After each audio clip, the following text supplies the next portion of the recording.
Զրուցակիցս Արթունենք շարժման համակարգող Նարեկ Մալյանն է, բարև ձեզ պարոն Մալյան, ես գուցե սկսեմ իմ հարցազրույցը ձեզ շնորհավորելով, փաստորեն այս ամիսների երկարատև աշխատանքից հետո, քաղաքական լարված պայքարից հետո դուք կարող եք ասել, որ հասակ հաջողության, քանի որ հայտարարվեց լսումներում, քիչ առաջ խորհրդարանում կայացող լսումներում, որտեղ քննարկվում էր վարչապետին անվստահություն հայտնելու հարցը, միացավ վերջապես ընդդիմադիր Հայաստան խմբակցությունը, խնդրեմ։ Ես նաև անպայման ուզում եմ նշել Աննա Աբրահամյանի անունը, ով էսպայն ստեղ չի ներկա, չի մեր կողքին, էսպայն էս ֆիզիկապես մեր կողքին չի, բայց նաև իր մասնակցությունն էլ ա եղել էս ամեն ինչին, նաև այս բոլոր ձեր ասած շնորհավորանքները, խոսքերը նաև իրան են վերաբերվում հավասարապես։ Ես կարող եմ էսպայն ցիտել Նիլ Արմստրոնգի խոսքերը, որ սա փոքրիկ քայլ, միգուցե սա փոքրիկ քայլ է, բայց սա մեծ քայլ է մեր պարագայում ընդհանուր գործի հետ կապված, ընդհանուր աշխատանքի հետ կապված։ Այո, երբ որ մենք այս process-ը սկսում էինք, մենք պատրաստ էինք այդ դժվարությունները հաղթահարել։ Ցավոք սրտի մենք շատ երկար կանգնեցինք ընդդիմության այդ բանի վրա, իրար միմյանց չհասկանալու, չհասկացվածության փուլում երկար կանգ առանք, սակայն այսօրվանից կարելի ասել այդ փուլը հաղթահարված է։ Համենայն դեպս ես դահլիճում զգացի այն մթնոլորտը, որ կա միասին աշխատելու, միասին ուսուսի տված կռիվ տալու պայքարելու ցանկություն իրական օրակարգի շուրջ, իրական ծրագրով եւ մեծ վճռականությամբ։ Մնացածը ընթացիկ ցույց կտա կյանքը ընդհանրապես եւ հիմնական աշխատանքը նոր է սկսում, նոր սկսում է ասել ինչ է հիմա սկսվում։ Հիմա սկսվում է այս ընդհանուր ընդդիմադիր միասնական ճակատի ձևավորման գործընթացն է։ Ընդդիմությունը իր ներսում բավական մեծ աշխատանք ունի տանելու, իր ներսում այդ ռեսուրսների առումով, այդ ռեսուրսների ինվենտարիզացիա, այդ միասնական ծրագրերի սինխրոնիզացիայով, եւ ես կարծում եմ շատ շուտով օրեր անց, հուսով եմ, պատրաստ կլինի հանրության առաջարկը, այսինքն այն առաջարկը, ինչով որ ընդդիմությունը հանդես կգա արդեն հանրության համար։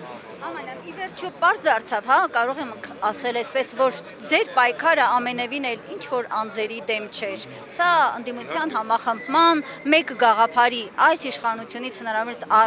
ժամ առաջ ազատվելու, Փաշինյանից ժամ առաջ ազատվելու պայքար է եւ դրա համոզմունքը այլևս կա Հայաստան խմբակցությունը, որտեղ կասկածներ կային, չէ՞, մենք հիշում ենք։ Ոչ իմ որևիցե ընկերոջ Աննա Աբրահամյանի, Էդգար Ղազարյանի կամ որևէ այլ մեր գաղափարակից մարդկանց պայքարը երբեք անձերի դեմ չի եղել, հատկապես ընդդիմադիր անձերի մասին է խոսքը։ Մենք բոլորս ունենք պահանջ մի ակնկալիք, այդ ակնկալիքի բավարարման հետևից են գնացել մենք։ Եթե ինչ-որ անձ, որևիցե անձ կապ չունի ընդդիմությունից, վիրավորել եմ կամ նեղացրել եմ, տեսնում եք ողջունում են մարդիկ, անցորդ մեքենան է։ Եթե ինչ-որ մեկը նեղվել է, ինչ-որ ես անձնապես սա ընդունել իմ ասածները, ես ձեր եթերից ներողություն եմ խնդրում։ Ես անձերին չեմ ցանկություն չկա, ինչ իմաստ ունի։ Հակառակը, անձնային առումով այդ մարդկանց հետ հիանալի հարաբերություններ եմ ունեցել։ Նույն Իշխան Սաղաթելյանի հետ հիանալի հարաբերություններ եմ ունեցել, Աղվան Վարդանյանի հետ շատ լավ հարաբերություններ եմ ունեցել, Ագնես Խամոյանի հետ, ում հետ այս Հայաստան խմբակցության պատգամավորական բանի կազմի մեծ մասի հետ ունեցել եմ շատ ջերմ հարաբերություն, այդ մարդիկ եկել են, ինձ բանտում այցելել են, սատարել են եւ այլ։ Մեր խնդիրը հետեւի քաղաքական պահանջն էր մեր, որի բավարարման միակ տարբերակը այս շենքի ներսում գտնվող մարդիկ էին, ուրիշ տարբերակ ուղղակի չկար։ Ուղղակի այդ հերահար այդ վիրավորանքները շատ ծանր ընդունվեց նաև մեր ժողովրդի կողմից։ Հիմա կուզեմ, որ նաև ժողովրդին էլ դուք ձեր ասելիքն ասեք, որ դա զուտ քաղաքական պայքարի գուցե մի փուլ էր, ոչ թե ասենք անձնական դաշտում վիրավորանք։ Իմ բոլոր խոսքերը հանրային են եւ իրականում այս ժողովուրդն է հասցեատերը։ Ես նորից եւս մեկ անգամ ասեմ, այս պահին հարգելի ընկերներ, հարազատներ, այս պահին մենք տեսանք, որ Հայաստան խմբակցությունը ասեց, որ իրավիճակային փոփոխություններ կան, որ քայլ է պետք անել, Սա պետք է ողջունել միայն, ողջունել է պետք։ Մեր զանից ոչ մեկը անձնական ինչ-որ խնդիր կամ ցանկություն չունի այդ մարդկանց հետ։ Եվ չի ունենալու, չի լինելու դες բան։ Փոքր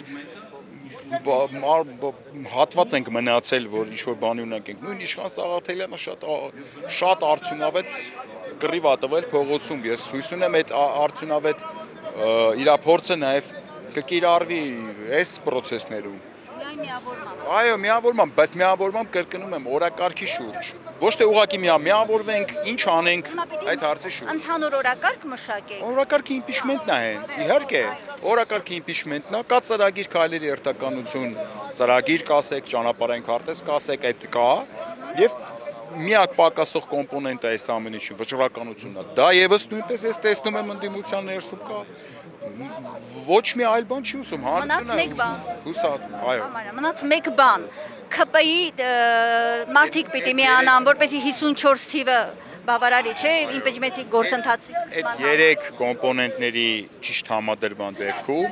մենք կունենանք այնպես իրավիճակ, որ ԿՊ-ից էլ մարդիկ կցանկություն, ես վստահ եմ դրանում, գիտեք,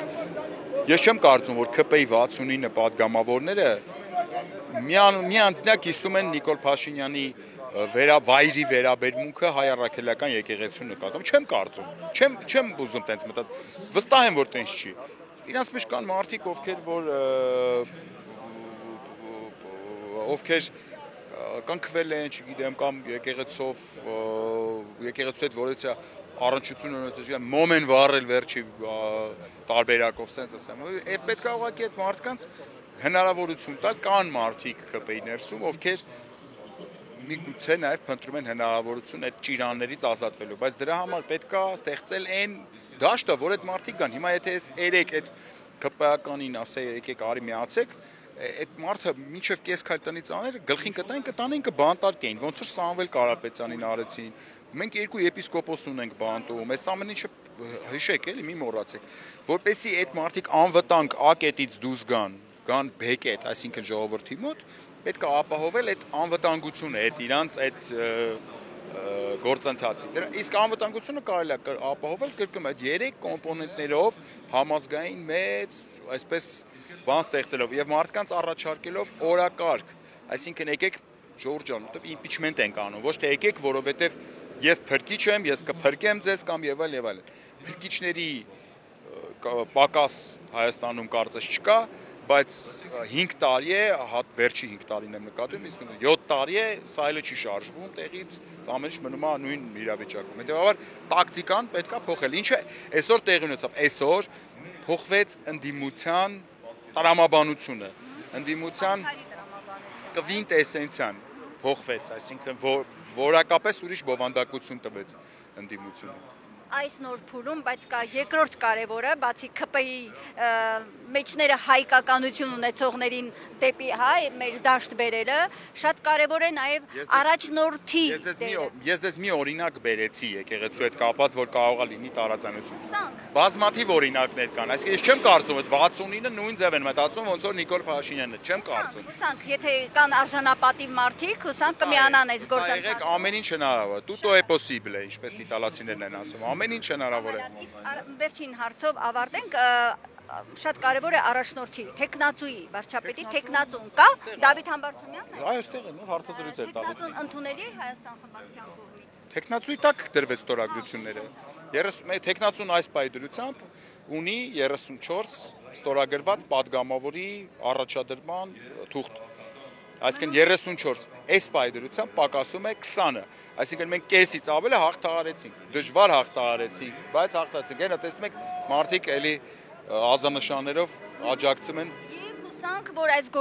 գործընթացը կհասցնի նրան, որ 2026-ին Պամալան, այո, հիմա կնկարենք։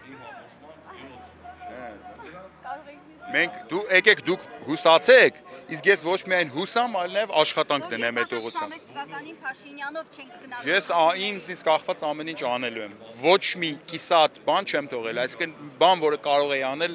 ու չեմ անի, դա չի, իմ տարագայում տես բան չի լինել։